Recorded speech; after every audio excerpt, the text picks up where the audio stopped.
السلام عليكم أساتذة وأستاذات. في هذا الفيديو غنحاولوا نديروا لكم الإعلان على مباراة توظيف بشكل استثنائي لهذه السنة.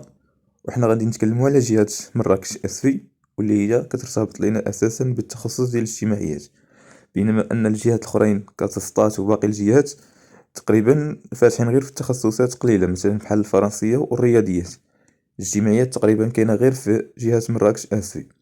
فباش انكم غادي تدفعوا، غادي نحاول نشرح لكم البرمجه الزمنيه اللي كاينه اللي دايرين. فالطريقه باش انكم تسجلوا هي الطريقه العاديه، تدخلوا غير للموقع وتسجلوا فيه توظيف.mem.gov.ma. بالنسبه للبرمجه فهي من 5 حتى ل 19 يناير انكم كتبقاو تسجلوا في السيت. وكيف ما كتشوفوا دابا في الشاشه انه برمجه الباقي المراحل العمليه ديال التوظيف او عمليه المباراة. اذا بهذا نكون وصلت معكم لنهايه هذا الفيديو.